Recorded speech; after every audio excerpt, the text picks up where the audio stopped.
আসসালামু আলাইকুম। প্রিয় শিক্ষার্থীবৃন্দ, তোমাদের সকলকে স্বাগতম জানাচ্ছি। আজ আমরা তোমাদের গণিত বইয়ের ৬১ পৃষ্ঠার অঙ্কগুলো সমাধান করব। বন্ধুরা, তোমরা যারা আমার চ্যানেলকে এখনো সাবস্ক্রাইব করোনি, তারা সাবস্ক্রাইব করে আমার পাশে থেকো। আর এই ভিডিওটি ভালো লাগলে তোমার বন্ধুদের সাথে শেয়ার করিও, যাতে তারাও এই বিষয়ে জানতে পারে। এই পৃষ্ঠায় দেওয়া আছে দেখি পারি কিনা। ১ নম্বরে দেওয়া আছে ডানের ঘর থেকে কোনগুলো প্রকৃত ভগ্নাংশ এবং কোন ভগ্নাংশগুলোর মান ১-এর সমান তা খুঁজে বের করি। এই ঘরে দেখো কতগুলো ভগ্নাংশ দেওয়া আছে।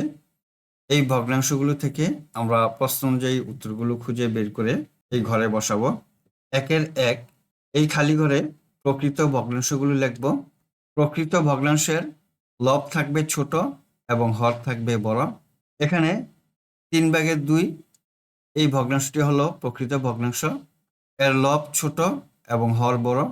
আমরা এখানে লিখি ৩/২, ৮/৫, ৯/৩, ৪৮/৪২, ১৫/২। এখান থেকে প্রকৃত ভগ্নাংশগুলো পেলাম। ২ নম্বরে ১-এর সমান ভগ্নাংশগুলো এখন লিখব। এখানে দেখো ৪ দিয়ে যদি ৪-কে ভাগ দেই তাহলে থাকে কত? ১। তাহলে ৪/৪ হলো ১-এর সমান ভগ্নাংশ।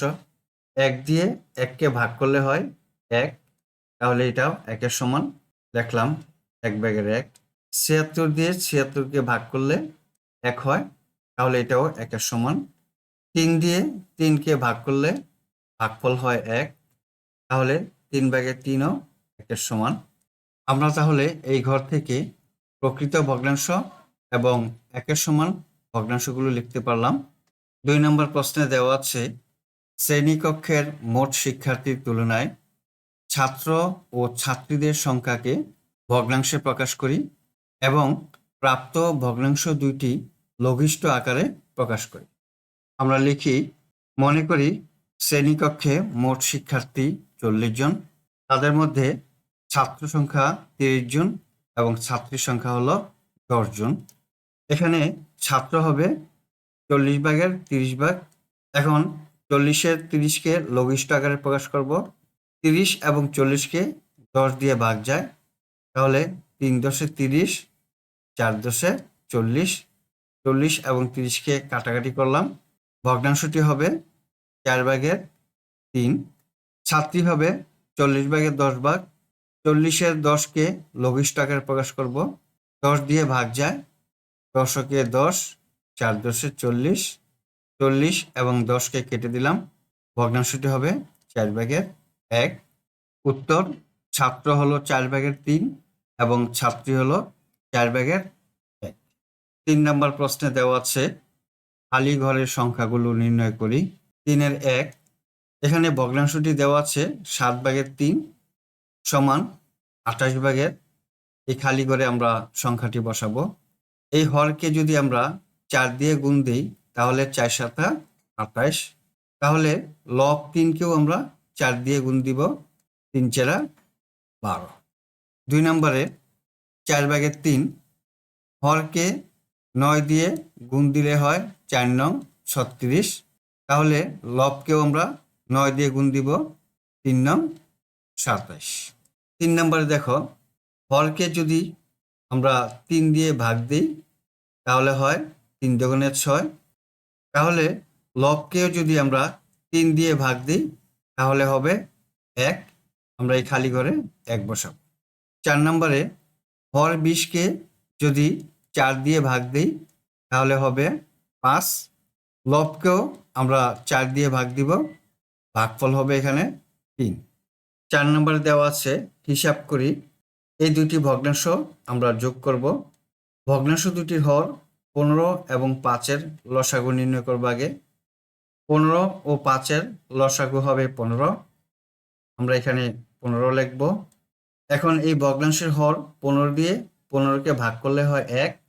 ১ দিয়ে লব ৪-কে গুণ দিব, ৪-কে ৪ যোগ হর ৫ দিয়ে ১৫-কে ভাগ দিব, ভাগফল হবে ৩। ৩ দিয়ে ২-কে গুণ করব, ৩×২ ৬। হর ১৫ লিখলাম, ৬ আর ৪ যোগ করলে হয় 10। এখন এই ভগ্নাংশকে আমরা লঘিষ্ঠ আকারে প্রকাশ করতে পারি। 10 এবং 15কে 5 দিয়ে ভাগ যায়। 5 দুগুণে 10, 3 পাঁচা 15। 10 এবং 15কে কেটে দিলাম, তাহলে ভগ্নাংশটি হলো 3/2। উত্তর 3/2। এখন 2 নম্বর অঙ্কটি সমাধান করব। এটি বিয়োগ অঙ্ক। ভগ্নাংশ দুটির হর 3 ও 15। 3 ও 15 এর লসাগু নির্ণয় করব। আমরা লসাগু পেলাম 15, এখানে লিখি 15। ভগ্নাংশের হর 3, 3 দিয়ে 15কে ভাগ করলে হয় 5, 5 দিয়ে 2কে গুণ করব, 5 দুগুণে 10, বিয়োগ 15 দিয়ে 15কে ভাগ করলে 1, 1 দিয়ে 7কে গুণ করব, 7কে 7, 15 লিখলাম। 10 থেকে 7 বিয়োগ দিলে থাকে হলো 3। এখন 15/3 এই ভগ্নাংশকে লঘিষ্ঠ আকারে প্রকাশ করব। 3 আর 15কে 3 দিয়ে ভাগ যায়। 3কে 3, 3 পাঁচা 15। 15 এবং 3কে কেটে দিলাম, ভগ্নাংশটি হলো 5/1। উত্তর 5/1। বন্ধুরা, আশা করি আজকের অঙ্কগুলো তোমরা বুঝতে পেরেছ। আজ তাহলে এই পর্যন্তই। দেখা হবে তোমাদের সাথে পরবর্তী ভিডিওতে। আল্লাহ হাফেজ। আসসালামু আলাইকুম ওয়া রাহমাতুল্লাহ।